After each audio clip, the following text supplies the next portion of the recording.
अस्सलाम वालेकुम। Welcome in study time first year chemistry में। एक्चुअली चैप्टर नंबर 2 में आज हम nth ऑर्बिट में टोटल एनर्जी को कैलकुलेट करने जा रहे हैं। बेसिकली आप लोग जानते हैं कि जो टोटल एनर्जी होती है किसी भी इलेक्ट्रॉन की, जब वो किसी न्यूक्लियस के अराउंड किसी शेल में मूव कर रहा होता है तो उसकी टोटल एनर्जी उसकी काइनेटिक एनर्जी और पोटेंशियल एनर्जी का सम होती है। तो बेसिकली हमें यहाँ इस इलेक्ट्रॉन की, मूविंग इलेक्ट्रॉन की काइनेटिक एनर्जी और पोटेंशियल एनर्जी को, तो पहले हम ऐसा करते हैं कि पोटेंशियल एनर्जी को कैलकुलेट करते हैं। एज वी नो दैट कि जो पोटेंशियल एनर्जी है वो फोर्स और डिस्प्लेसमेंट का प्रोडक्ट होता है। तो जो डिस्प्लेसमेंट है बेसिकली वो क्या होता है, वो बेसिकली किसी भी इलेक्ट्रॉन का वो डिस्टेंस होता है जो न्यूक्लियस से क्लोजेस्ट होगा, या जो भी डिस्टेंस हो उस ऑर्बिट का या उसके ऑर्बिट के रेडियस के इक्वल होगा। तो हम एक इलेक्ट्रॉन को जब मूव करते हैं इन्फिनिटी टू दिस प्लेस, तो जो उसका वर्क है वो वर्क डन जो है वही फोर्स इनटू डिस्प्लेसमेंट के इक्वल होगा। तो फोर्स जैसा कि हम जानते हैं, लास्ट डेरिवेशन में फर्स्ट ईयर में हमने कहा था कि minus Z E square over 4 pi epsilon naught R square के इक्वल होती है। ये फोर्स है और डिस्प्लेसमेंट जो है वो उस nth ऑर्बिट का डिस्टेंस है फ्रॉम द न्यूक्लियस। अगर मैं इसको इक्वल कर लूँ, ये आर से आप इस स्क्वायर को कैंसिल कर लें तो minus Z square over 4 pi epsilon naught R के इक्वल ये पोटेंशियल एनर्जी आ जाएगी।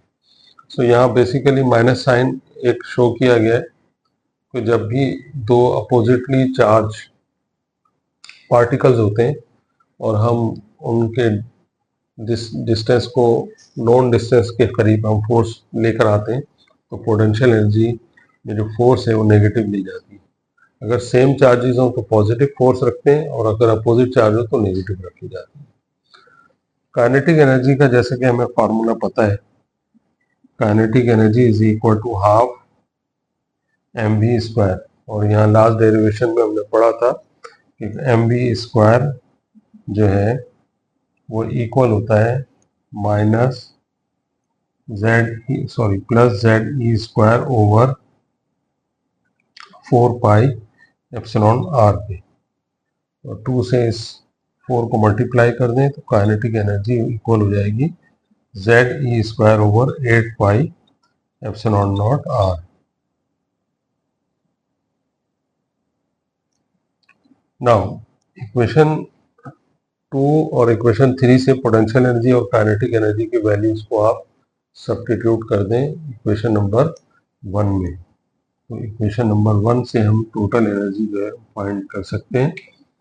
Total kinetic energy is equal to Z square over 8 pi epsilon naught R plus, और पोटेंशियल एनर्जी है minus Z square over 4 pi epsilon naught are.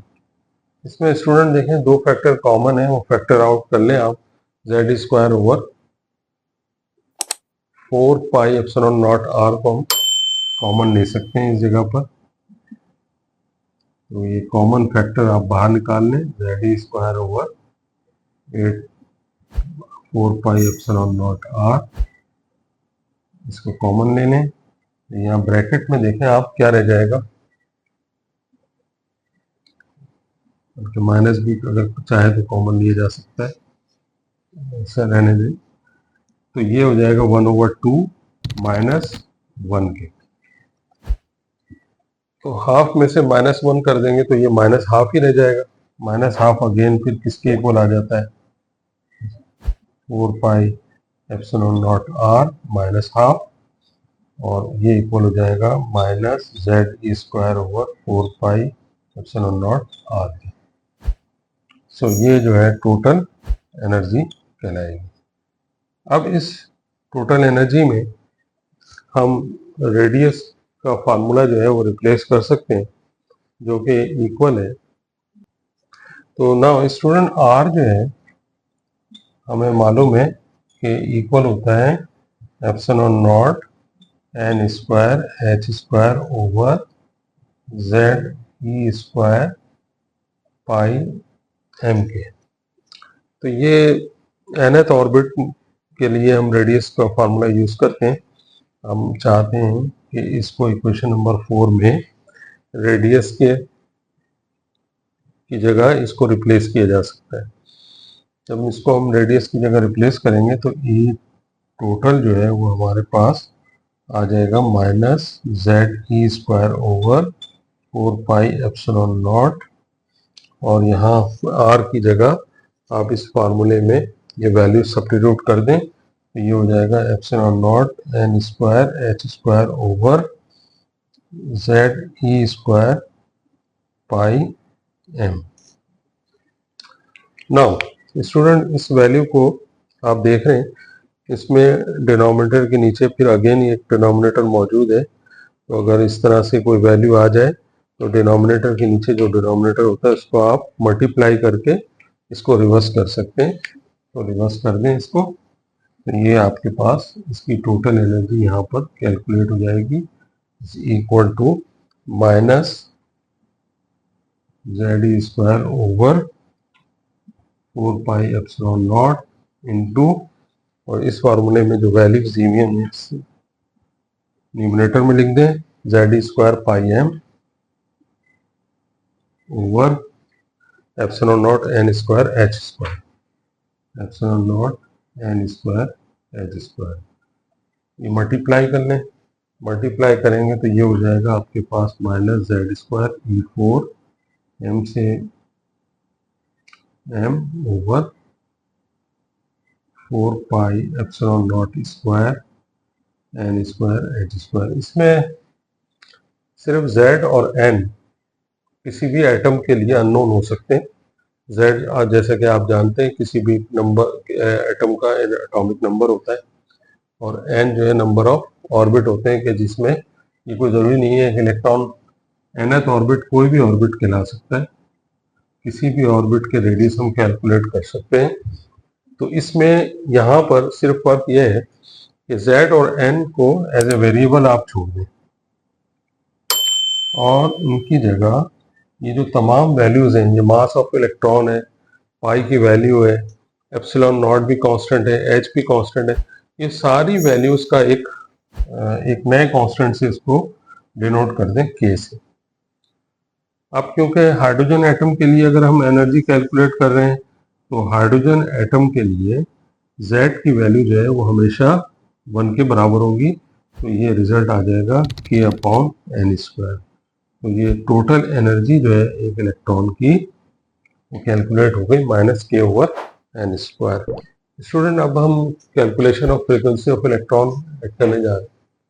जैसे कि हमें पता है कि हम एनर्जी तो कैलकुलेट कर चुके हैं, तो फ्रीक्वेंसी ऑफ रेडिएशन जो है इससे क्या मुराद है। देखिए इलेक्ट्रॉन जो है वो डिफरेंट ऑर्बिट में मूव कर रहा होता है। तो सपोज करें कि एक इलेक्ट्रॉन जो है अपने हायर एनर्जी ऑर्बिट में है, इसको हम n2 कह लेते हैं, और ये इलेक्ट्रॉन जो है वो जंप करके अपने से लोअर एनर्जी ऑर्बिट में आ जाता है। तो जब ये इलेक्ट्रॉन अपने से लो एनर्जी ऑर्बिट में आएगा तो अपनी एनर्जी को लूज करेगा और ये एनर्जी एक रेडिएशन की सूरत में इमिट होगी। तो ये इमिटेड एनर्जी जो है सर्टेन फ्रीक्वेंसी जिसे हम न्यू कहते हैं, तो ये रिलीज करता है और यही हमने फाइंड करना है। बेसिकली हम अपने लेक्चर में ये डिस्कवर कर चुके हैं कि एक ऑर्बिट में एक इलेक्ट्रॉन की टोटल एनर्जी कितनी होती है। तो सपोज कर लें कि हायर एनर्जी जो है वो E2 है, और ये हम ड्राइव कर चुके हैं अपने लेक्चर में कि उसकी एनर्जी जो है वो k ओवर एन स्क्वायर के इक्वल है। k is a constant. Now तो जब वो जम करके अपने फर्स्ट ऑर्बिट में आता है, ये n1 ऑर्बिट में आ जाता है, तो ये एनर्जी जो है वो उसकी सेकंड ऑर्बिट की एनर्जी, फर्स्ट ऑर्बिट की एनर्जी हो जाएगी। ये ग्राउंड लेवल भी कह सकते हैं आप, इसको आप कह लें एक्साइटेड स्टेट, इसको कह लें ग्राउंड स्टेट। तो जब ये एक्साइटेड से ग्राउंड में आएगा तो जो एनर्जी लूज करेगा वो एनर्जी जो है इस इन दोनों स्टेट के एनर्जी डिफरेंस के बराबर होगी। तो ये एनर्जी डिफरेंस जो है वो कितना होगा, ये बराबर होगा E2 माइनस E1 के। तो E2 की वैल्यू आप यहाँ सब्स्टिट्यूट कर दें, माइनस के ओवर N2 स्क्वायर माइनस के ओवर N1 स्क्वायर, तो माइनस माइनस प्लस के ओवर N1 स्क्वायर। ना अब आप इसको चाहे तो रीअरेंज कर लें और के कॉमन ले लें, तो ये हो जाएगा 1 over N1 square minus 1 over N2 square. अब जो डेल्टा E है वो according to Planck's constant theory, Planck's quantum theory, delta E जो है वो बराबर होता है प्लैंक्स कांस्टेंट टाइम फ्रीक्वेंसी या h न्यू। इस वैल्यू को इस इक्वेशन में आप सब्स्टिट्यूट कर दें तो h nu is equal to K O into 1 over N1 square minus 1 over N2 square, तो nu is equal to K over h 1 over N1 square minus, ये ना स्टूडेंट ये फार्मूला जो है वो हम यूज कर सकते हैं to find the frequency. Okay student, now calculation of wave number of an electron from the formula of the frequency हमें करना है। एक्चुअली फ्रीक्वेंसी अगर आपको याद है, फ्रीक्वेंसी जो है वो सी टाइम वेव नंबर होती है।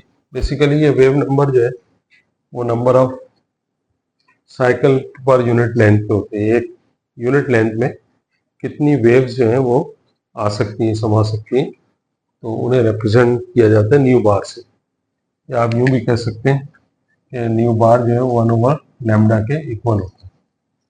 तो अगर आप यहाँ देख रहे हैं कि सी न्यू बार है, तो बेसिकली इसका एक्चुअल जो वो फार्मूला है वो फ्रीक्वेंसी जो है वो सी ओवर लैम्डा के इक्वल है। तो यहाँ 1 ओवर लैम्डा को हमने रिप्रेजेंट किया न्यू बार से ना, तो अगर हम इसे न्यू बार से रिप्रेजेंट करते हैं तो फ्रीक्वेंसी का फार्मूला आप जानते हैं के over H 1 over N1 square minus 1 over N2 square के इक्वल है। तो इस फ्रीक्वेंसी की जगह हमने सी न्यू बार यूज किया। जब सी न्यू बार यूज कर रहे हैं तो nu bar is equal to K over N H 1 over N1 square minus 1 over N2 square हो जाएगा। तो न्यू बार अगर हमें मालूम करना है तो सी को इधर डिवाइड कर दिया, तो के ओवर एच सी, ये तीनों एक कांस्टेंट है। एच प्लैंक कांस्टेंट है, सी वेलोसिटी ऑफ लाइट है, के आप जानते हैं लास्ट डेरिवेशन में एनर्जी का कांस्टेंट था। तो इनको अगर हम डिवाइड करें तो एक नया कांस्टेंट जनरेट होता है जिसको जाना जाता है रिडबर्ग कांस्टेंट के नाम से। इसकी वैल्यू होती है 1.09678 रेज टू द पावर -7 पर मीटर होती है। तो ना बेसिकली इक्वेशन का जो पर्पज है वो ये है कि जो बोहर कॉन्सेप्ट है वो ये था कि इलेक्ट्रॉन जब इमिट होती है या एब्जॉर्ब होती है तो वो ये देखना चाहते थे कि इलेक्ट्रॉन जो है वो किस ऑर्बिट से किस ऑर्बिट में जंप कर रहा है। तो ये फार्मूला जो है उनके इस आर्ग्यूमेंट को वेरीफाइड करता था, जस्टिफाई करता था कि इलेक्ट्रॉन का वो ऑर्बिट फाइंड कर सकते थे, और वो प्रूफ भी था इस बात का कि जो थ्योरेटिकल रेडियस होता है वो एक्चुअली एग्जिस्ट करता है या नहीं करता। तो वो जाहिर बात है कि उनके पास कोई एविडेंस नहीं था। बाद में फिर स्पेक्ट्रोफोटोमेट्री की मदद से इस फार्मूले को वेरीफाई भी किया गया। तो जो एनिमेटेड एनर्जी थी उसकी वेवलेंथ को उन्होंने ऑब्जर्व किया, और ऑब्जर्व करने के बाद उन्होंने देखा कि इलेक्ट्रॉन जो है वो किस ऑर्बिट से किस ऑर्बिट में जंप कर रहा है। स्टूडेंट, इसके बाद एक्चुअली अब ये होप करता हूँ मैं आपसे कि आप जो है ना इस सारी डेरिवेशन की प्रैक्टिस करें ताकि आपको अंदाज़ा हो। तो इससे रिलेटेड न्यूमेरिकल भी हम सॉल्व करेंगे आगे वाले लेक्चरों में, तो वो देखते रहिएगा, ध्यान में रखिएगा। तो नेक्स्ट लेक्चर के लिए इंशाल्लाह फिर आएंगे। इसको शेयर करें दोस्तों के साथ और इसको लाइक करें, सब्सक्राइब करें। ओके, अल्लाह हाफिज़।